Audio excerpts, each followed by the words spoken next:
My name's Bradley Cutts. I'm the Director of Corporate Governance here at Fairfield City Council.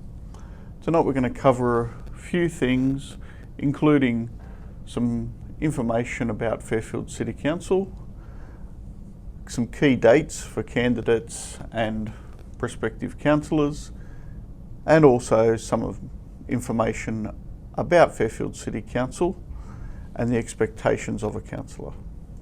So, local government, will cover what it is and what it isn't in terms of the different levels of government.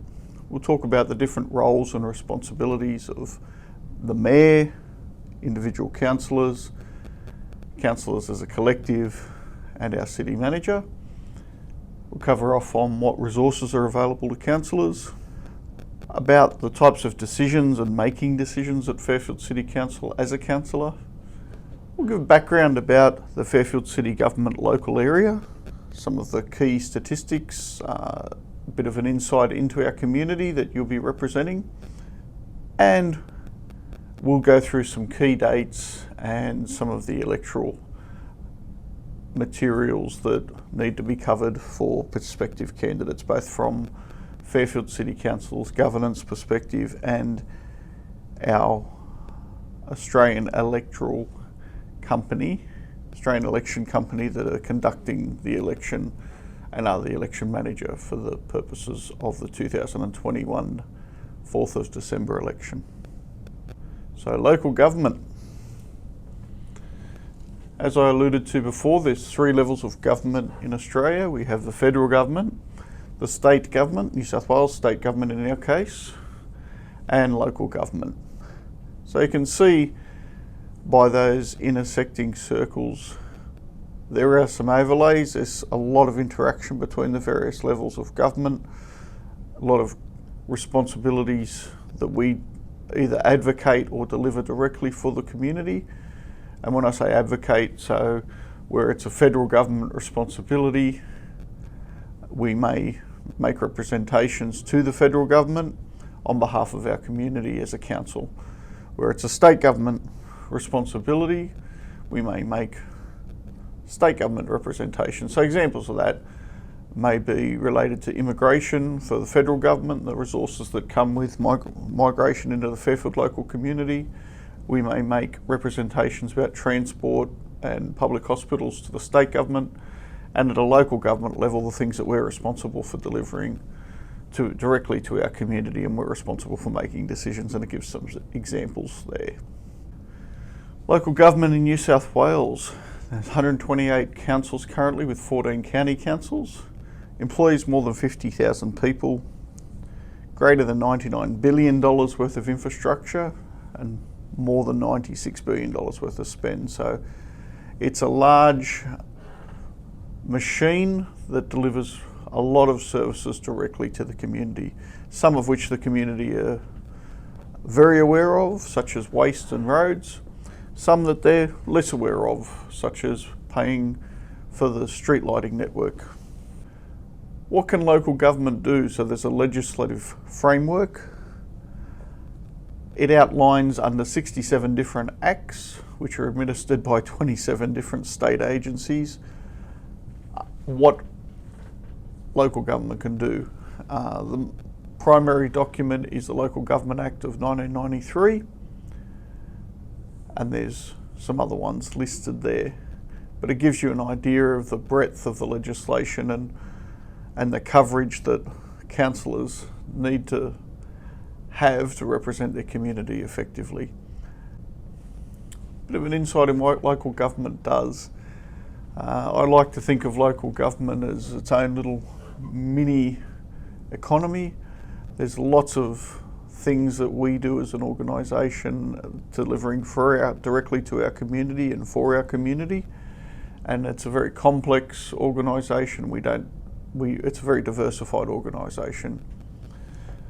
And when you think about the breadth from providing gyms, Fairfield Council has a water park, children's services, where we provide long day care, preschool, NDIS services, we have library, we run a recycling centre, so it's a very, very diverse business. So some of the things, planning and sustainable development. So that's a lot of the regulatory components. Providing and maintaining infrastructure, so you have curb and gutter, roads, local sporting field amenity buildings, and we as a council have $2 billion worth of assets to provide and maintain to the community. We have an environmental responsibility, protecting the environment, looking after our waterways. Providing community services and development, again, ranges from childcare services, learn to swim, gyms, recycling centres, green waste drop-off centres, curbside pickup, and safeguarding public health, which is a lot of our waste and regulatory services for our businesses in the community. How does local government work?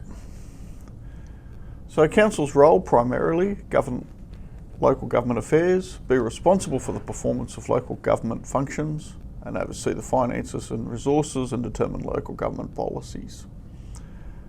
So if you like, there's a day-to-day operations component, which is the administrative body, and there's the governing body, which in terms of the councillors, which give the strategy, performance guidance and allocate the finance and resources. So if you think about it in terms of councillors are almost like a board of directors that give that strategy, performance, policy and allocate finance and resources, and the general manager and the staff almost represent that administrative body that manage the day-to-day operations, implement those strategies and policies and ensure our compliance. Becoming a councillor. Roles and responsibilities of the Mayor, councillors and our City Manager. So Fairfield City Council, made up of 2 wards and has 13 elected representatives. So we have a popularly elected Mayor, so some councils don't have that. What that means is our Mayor is elected by the community for the term of council. So they remain the Mayor for the whole term of council. And we also have 12 additional councillors in addition to the Mayor, and 6 of those come from each of the wards. And those wards, although that map looks a little bit lopsided because we have the regional area in the green section and we have the more densely populated in the orange section, they're within 10% of the population. So the 6 councillors from each ward are representing a similar amount of people in our community. So what's the role of the Mayor? So in our popularly elected mayoral model, the Mayor presides at all meetings of our ordinary council, carries out all the civic and ceremonial functions, is a spokesperson of the council, may exercise urgent policy making functions, and as determined by the council may exercise other functions. The role of a councillor. As a member of council, you have a responsibility to provide civic leadership in the development of the community strategic plan, delivery program and operational plan. Those plans are outlined in our integrated planning and reporting framework. The community strategic plan is a 10-year plan that the community has as goals for itself that it's been consulted on, what it wants the community to look like, achieve, and the direction it wants to take. The delivery program is a 4-year program, normally aligned to the term of council, that the council's responsible for executing in their term of office, and an operational plan which is broken down into yearly pieces of the delivery program. So if you like, they all fit together. The operational plan is our yearly attempt at progressing towards the goals of the delivery program, and the delivery program is a strategic piece of delivering that 10-year community strategic plan. As a member of council, also direct and control the affairs of council in accordance with those relevant acts that I spoke to earlier. Again, just like a board member, of a company, govern finances, determine public policies, review the performance of council and the delivery of its services, and participate in decision-making processes at meetings. As an elected person, you have the responsibility to represent the interests of the electors, the ratepayers and the residents, provide leadership and guidance to the community, and provide that communication between the community and the council. So quite often the community may reach out to a councillor for them to advocate on their behalf in terms of a difficulty they're having, whether that's directly with council or for council to act as its advocate to the appropriate other level of government. It's a facilitation role quite often that the elected representative has. Councillors' responsibilities, they're vast, and it can feel overwhelming for a new councillor. As I spoke to earlier, councils are quite large. In our case, $2 billion worth of assets and 102 square kilometres with a large population bordering 200,000 people that you're representing, and on a diversity of issues, as I say, from the operation of council activities to policy making decisions. So there's a requirement for councils to attend meetings. Now they may be in the form of briefings, they may be in the form of an ordinary council meeting or other delegated meetings that you're representative for. That occurs on most Tuesday nights. I won't say all, but most. Makes significant decisions, so they can be significant in terms of the nature of the decision, in the quantum of the dollars that they're allocating, in the impact that they have on the community. So there's a responsibility to try and understand the background and be informed before making those big decisions. You have a responsibility to vote at meetings, be aware of local issues, plan for the future, and in exercising all of those, you need to be aware of any conflicts that you potentially have or do have that may be perceived as conflicting with the decision that you ought to make. So you need to be across your responsibilities in terms of making those declarations and voting on those matters so that the integrity of the process is maintained. That leads me into councillors' accountability. You're accountable to the community primarily, but there will be training in a councillor induction in the councillor's model code of conduct, and that sets out the ethical standards, council policies, different government legislation with regards to public access to information, different disclosure responsibilities in terms of any financial interest or other interests that may affect your impartiality. There's obviously freedom of information as a public representative, so there'll be information that you're required to provide which will be available for the public for scrutiny and for transparency. You're required to follow decisions made by council, and there's a segregation in terms of, we had it in the hierarchy earlier, that pyramid. There's the strategic framework of council where the policy is set, the strategic decision is set, and the resources are allocated by councillors, but the day-to-day operation of council is the responsibility of the general manager, who has the responsibility to execute those decisions made by councillors. Now, the little food for thought prompt there is, some people, when they elect to stand for public office, are prompted to stand because of a particular local issue. Now, the truth of the matter is there's a much broader range of issues, and councillors have the responsibility to look at it from multiple perspectives, different people's interests, points of view, and can consider, understand and appreciate the issues, which at times can be complicated and complex, and potentially try and understand it from multiple views. Potentially those views are in conflict with one another, so it can be a difficult and complex field to navigate. What does it take to be a councillor? Lots of skills for a councillor, and again, some of these will be more natural, some of these will be developed with your time as a councillor and expertise that you gain over time.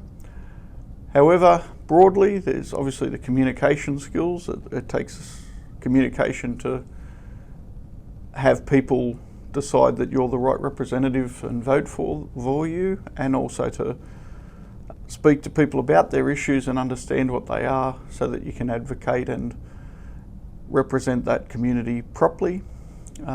As I alluded to on the previous slide, the problem solving and analytical skills, because these can be complex, legislatively diverse, and at times have multiple views represented and advocated to you as a councillor. So the problem solving skills and the analytical skills required to navigate that can be significant. Teamwork, obviously, council vote, each councillor has a vote and those collective votes make up a decision. So working with your team and understanding how those decisions are made, and perhaps sometimes even when you may vote against a decision, how best that decision can be advocated and delivered despite the fact that you may not have agreed with it. It requires that teamwork. There's a unity required. Time management, as I say, there's almost every Tuesday night dedicated to either briefings or meetings. There's meeting with constituents, there's taking those representations from the community, and there's getting through all of the reporting requirements and understanding what those reports say, and potentially, questioning until you're satisfied that you understand it a little better. Again, large organisation, it's a significant organisation in terms of the financial and reporting requirements, and councillors have a responsibility to the organisation and to the community to have a fiduciary responsibility on behalf of council and make sure that we're both in a financially sustainable position and that we meet all of our statutory reporting requirements, obviously with the help of staff, but it can be a complex issue. Engaging with the community that I spoke to earlier, understanding legislation, social justice principles, asking questions, lots of them, the ones that bring you to the conclusion where you believe is the right one for your community and for your vote. As I alluded to before, quite often you'll have different people from the community having different perspectives on the same problem, so you've got a responsibility to represent the whole community and for that greater good.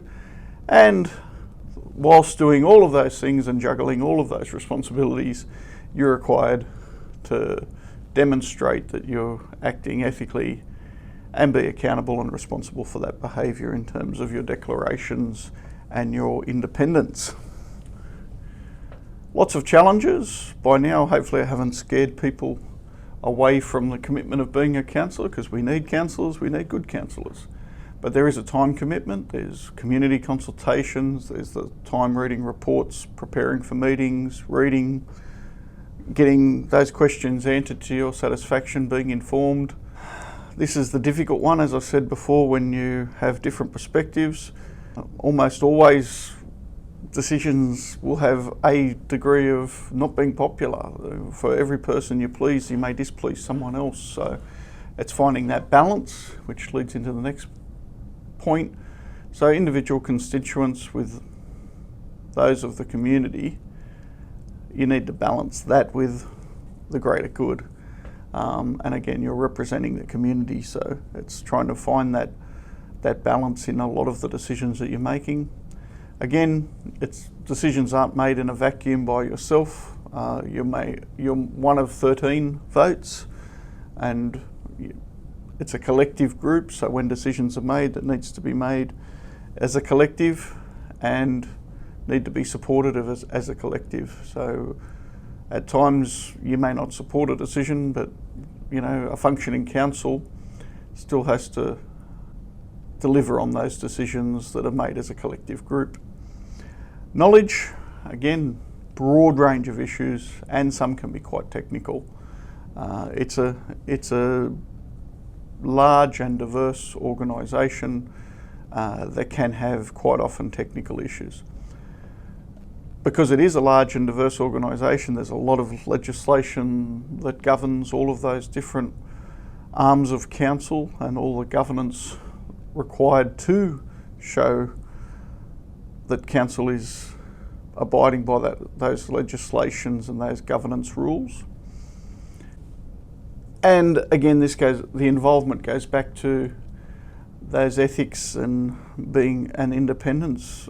Councillors need to be aware where they may have an interest, either directly or indirectly, and make those declarations appropriately so that the decisions are transparent and you're responsible to the community, and that you've made a conscious decision about those things that you should or should not vote on, or those things where you do have an interest but perhaps you can remain independent. And that's a very personal thing, and there is some training on that when you become a councillor, but having an awareness of that and understanding that, making sure that you have those interests declared and you can make an assessment about whether that will impact your decision, how significant it is. They're important things for a councillor to be aware of. Competing priorities, again, public interest versus personal interests. You're going to have competing interests as well. So it's a challenging role to be a councillor, and it's you're representing a diverse range of people with diverse needs. Which leads us to the role of the city manager and staff. So the city manager is the head of the organisation here at Fairfield City Council. That's currently Alan Young, and Alan, or the city manager, is responsible for ensuring the efficient and effective operations of the council's organisation and the implementation of the decisions of the council. So we spoke earlier in that pyramid about those policy, strategic decisions, voting the money, and then the execution of that is the responsibility of the city manager and his staff, and their staff. There's obviously a lot of interaction between the councillors in the form of formal reports and formal decisions, and the city manager coordinates that through the development and implementation of strategic plans and policies, and implementing the decisions of council on a day-to-day basis in terms of allocations of funds, strategic projects, and delivering on strategic plans such as the operation plans, delivery plans, and other policies of council. City manager is responsible for the day-to-day running of council, appointing staff, directing and dismissing staff, and exercising all of those functions that are delegated by council. Now, the staff as a broad cohort report to the city manager and are responsible for the day-to-day operations of the council. Resourcing for councillors. So in accordance with Section 248 of the Local Government Act, we as a council fix our annual fees for councillors. We're currently classified as a big metropolitan council, and in 2021 that meant that Fairfield City councillors were entitled to receive an annual allowance of $31,020 per year, and the mayor was to receive an annual allowance of $90,370 per year. What expenses are provided to councillors? So that they're broad, but generally it's training and development, any costs relating to conferences and seminars, travel related to council business, again, phone calls, internet associated with councillor duties, and any childcare associated with councillor duties. So again, the underlying theme there is councillor expenses and facilities policy is generally on covering the costs of what councillors need in terms of fulfilling their duties as councillors for council business. There's obviously some parking provided. There's a room for councillors to meet on site with constituents and community members. There's mobile phones, photocopiers, stationery, business cards, letterhead and computers. So all of the equipment needed to carry out the roles and responsibilities of a councillor. Training and development, as I alluded to before, there's a comprehensive induction for all successful candidates. Now, for some that are returning councillors, that is a refresher. For brand new councillors, that can be a big wave of information that's very difficult to take everything in, but it provides a comprehensive overview and some individual training sessions. There's also a professional development program based on people's individual needs, skills and knowledge. So, as I say, if you're a brand new councillor versus a returning councillor that's had quite a few terms on councillors, then that development program will be tailored to your specific needs. There's the Office of Local Government available, Local Government New South Wales, and other programs within council. Making decisions. So here's just some of the structures and the committees of council. So they're governed by a code of meeting practice. So that's the responsibilities of how people conduct themselves in these meetings. And obviously you must meet that code of meeting practice as a councillor. You have responsibilities. The mayor, as the chairperson of the council, has responsibilities. And each of these, each of the chairpersons of individual committees have responsibilities as well. As a councillor-elect, you're potentially already aware of an ordinary council meeting, but perhaps weren't aware of, at council we delegate certain decisions to what we call broadly a services committee, which is, in its name, it's directed towards the services that council deliver for the community and the decisions surrounding those. There's an outcomes committee, which again is more policy driven and strategy driven, which is a delegated committee of council. There's a traffic committee, there's an audit and risk committee, and there's multiple other committees which are generally councillors appoint themselves or are elected to during the first meeting of council, and generally thereafter in the September ordinary council meeting. However, it is an unusual year with the December elections and COVID. About the local government area, as a candidate-elect, probably very aware of these things, so I'll touch lightly on it, but that's a map of the LGA by the suburbs and our neighbouring LGAs of Bankstown, Holroyd, Blacktown, Penrith and Liverpool. A snapshot of Fairfield, 102 square kilometres, nearly 63,000 dwellings across the community, and of those, 60% of those households have children, just over 200,000 people, and 70 very diverse communities. More than 70% speak a language other than English at home, with the most prevalent being Vietnamese, Assyrian, Arabic, Cantonese, Khmer and Spanish.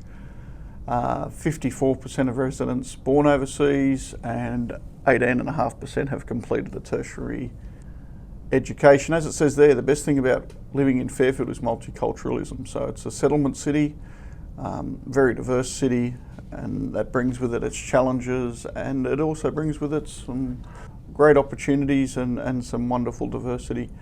The custodians of the land are the Gabbargal people of the Darug Nation, traditional custodians of the Fairfield City Council land. And we get down to one of the challenges is Fairfield is one of the most disadvantaged metropolitan LGAs, with 19% increase in new local jobs since 2018. Having said that, there's a 10% unemployment rate, one of the highest in metropolitan Sydney. and has some good natural amenity with the Western Sydney Parklands and Chipping Norton Lakes within the LGA and 8 creeks.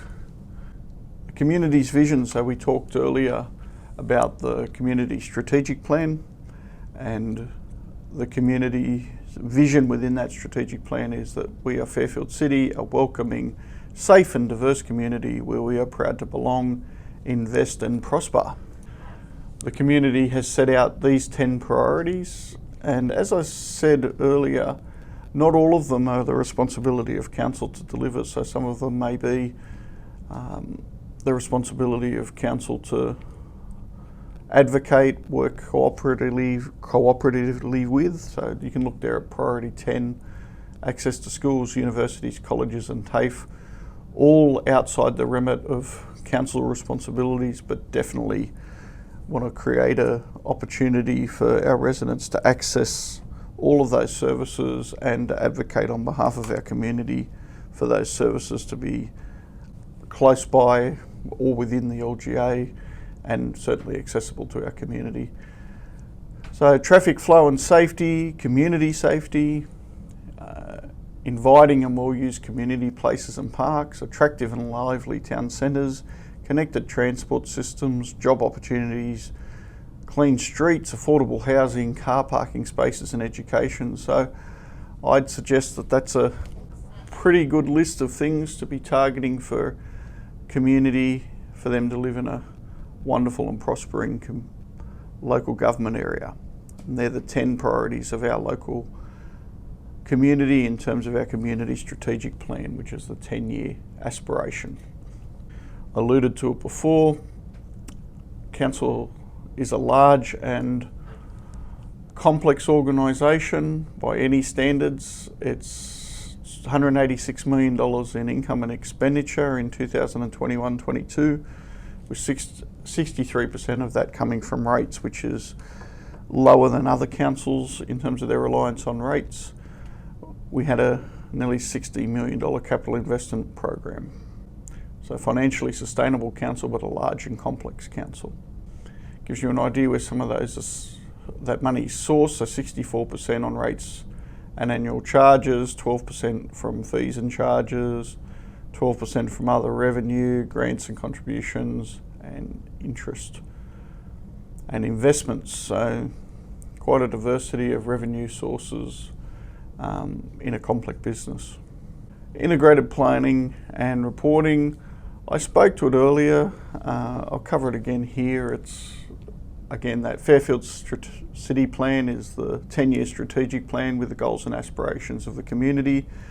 The delivery program is generally aligned to the term of the new council and the responsibility of the council to progress towards that Fairfield Community Strategic Plan within their 4 years of office and outline how they're going to do that. And then the operational plan is the annual attempt at doing that. And then once you've outlined all of those things, you've got to report back against it. So annually we produce an annual report, and that ties back into what we've achieved, how we're progressing on all of those goals. Underpinning that in the 4-year delivery program is a resourcing strategy. So I'd like to think of this as the money, the things and the people to get it done. So the long-term financial plan is the money, the asset management strategy is the things, what resources do council have to get it done, and the workforce management plan is, do we have the right people at the right time in the right place to get that job done. So again, complex organisation, lots of responsibilities, lots of reporting, lots of accountability. The community strategic plan and the delivery program is broken down into themes to give the community a sense of what it is we're trying to achieve under each of those themes. So one of those themes is obviously community wellbeing. That was a strong goal in those 10 priorities. It outlines healthy and active, sharing respect for our diversity, good standard of living, law-abiding opportunities, and it highlights some of the council services. So again, very diverse, museum and gallery, community facilities, cultural development, a showground and golf course, children, family services, a CCTV program for public safety, street and public amenities cleaning, waste management, libraries, leisure centres. So again, just a diverse set of services just within one theme. Next one, places and infrastructure. Again, $2 billion worth of assets. Community has several goals. They want the infrastructure to meet their needs and the growth of their community, that they want it accessible, quality public spaces, minimise damage from natural disasters and impacts, and clean and attractive place where we take pride. So there's a diversity of services there that covers some of those goals. But again, a City Connect bus, it's a bus that works around the community to allow people to move from one public facility to another. Emergency risk management, major projects, surveying, place and economic management. So a diverse range of services across a broad range of infrastructure. Environmental sustainability, community's goals, again represented here, aligned to those achievements that the community wants us to progress towards: sustainable activities, protecting our natural environment, and again, a range of skills. We've got a recycling centre there that diverts waste from landfill where it can be reused. Local employment and our local economy, again, aligned to the community goals. Place and economic management, waste management, property development, social and cultural development. So again, these are just each of the themes under those community aspirations in that community strategic plan in a broad and diverse organisation. Good governance and leadership. As I alluded to before, there's lots of governance, lots of scrutiny, lots of transparency in the decisions council make, and we need to make sure that we're well governed, act ethically and in the interest of the community. After all, these are community assets paid for by the community, delivered on behalf of the community. We're advocates and representatives of our community, both as employees and as councillors. So lots of responsibilities there, lots of transparency, lots of responsibility. How to become a candidate. So again, all local government candidates have obligations under the Electoral Funding Act 2018. There's a website for the New South Wales Office of Local Government and the New South Wales Electoral Commission. Lots of resources there for becoming a councillor and access to our returning officer from the Australian Election Company. Some key dates, which I'm sure you may already be aware of. However, I'll just outline them here. So at 9 a.m. on Monday the 25th of October, nominations were open and postal vote applications opened. And at 6 p.m, the close of the rolls on the same day. Thursday the 28th of October at 6 p.m, which is where we are now for taping this session, is a candidate information session. So this is providing this information that you're currently receiving to candidates. Wednesday the 3rd of November at midday, noon, it's a close of nominations and the registration of electoral material. So any electoral material that you're planning to use needs to be registered by that time. On Thursday the 4th of November from 10 a.m, at a venue I believe will be the Waratah Room, there'll be the ballot paper draw. So that's where candidates land on the ballot paper. There'll also be on the Friday the 5th of November for those confirmed candidates an information session that'll be conducted in a COVID safe, possibly online, by the returning officer for all of the electoral information that you'll be required to know. On the 22nd of November, pre-polling opens. There'll be 4 venues across the LGA. There is a map and polling locations identified on that map that's available to you. On the 26th of November at 5 p.m, registration of electoral materials closes. And on Monday the 29th of November at 5 p.m, postal vote applications close. Now by the time we get to Friday the 3rd of December at 6 p.m, that has finished the pre-poll at the 4 venues, and then we move into election day proper from 8 a.m. to 6 p.m. on Saturday the 4th of December. And finally on Friday the 17th of December at 6 p.m, the return of postal voting closes. So lots of dates there, lots of information, all publicly available on this and the Australian Election Company's website. Australian Election Company, the election manager is a gentleman by the name of Richard Kidd. Contact information available there. The returning officer conducting our election is Judith McGowan, again the primary returning officer. There's a deputy returning officer, VJ Graham, and as I said earlier, there'll be a candidate information session run by the Australian Election Company online in a COVID safe way.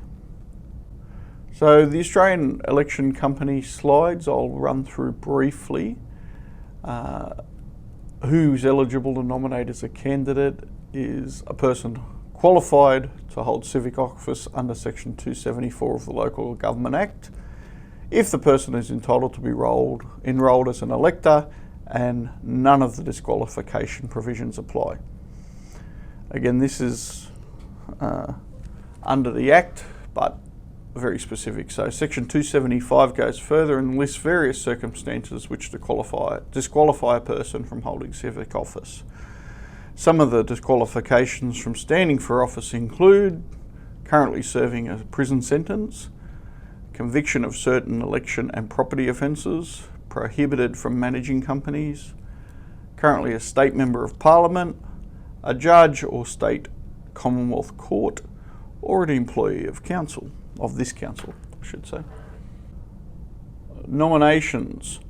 So this is just a disclaimer to identify that neither the returning officer nor the Australian Election Company election manager will provide interpretation or advice of a legal nature, which is fair. Their opportunity and their responsibility is to conduct the election for Fairfield City Council councillors, not to provide interpretation of the Act or legal advice to candidates.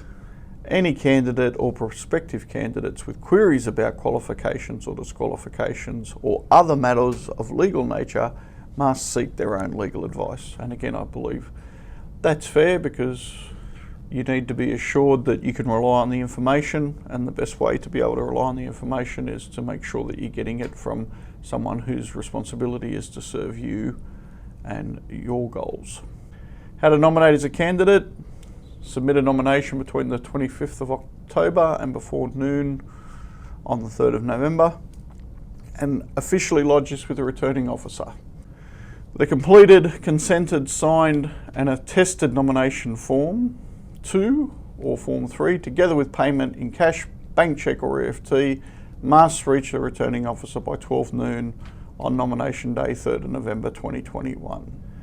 Nomination paper proposals can be submitted in 2 ways. Proposed nomination as a candidate by at least 2 eligible proposers enrolled for the same ward or area as the one for which you are being nominated, and proposed nomination by the registered officer of a registered political party. Nomination forms deposit. The deposit is $125 per individual and capped at a maximum of $625 for 6 or more candidates in a group, on the provision that all individuals submit their completed nomination forms, their signed completed group request forms and the deposit with the returning officer simultaneously. Where nominations are not lodged simultaneously, the individual deposit of $125 per candidate applies. The returning officer will notify you how to lodge a candidate by EFT. So that's just outlining that to qualify as a group of 6 or more candidates, then you need to submit it as one package. Make sure that it's all completed and signed and appropriately documented. Candidate responsibilities, registration, campaigning, funding and disclosure. So before a candidate nominates, it must lodge an application for registration as a candidate at a local government election with the New South Wales Electoral Commission. Before a group of candidates nominates, they must lodge an application to register as a group of local government candidates with the New South Wales Electoral Commission, and any queries about candidate or group registration or campaigning, funding and disclosure matters must be directed to the New South Wales Electoral Commission on the number provided or the website provided. Ballot papers and draw as soon as possible after 10 a.m. on Thursday the 4th of November. The returning officer will announce the candidates whose nominations have been accepted, and where elections are contested, conduct draws for positions on ballot papers. Key dates we covered before but are highlighted again here, again for your convenience and for your attention, which brings us into question and answer time, subject to this being presented live. Otherwise, we can put some information along with this presentation for people to contact and put those questions to council. Thank you for your time and attention, and good luck.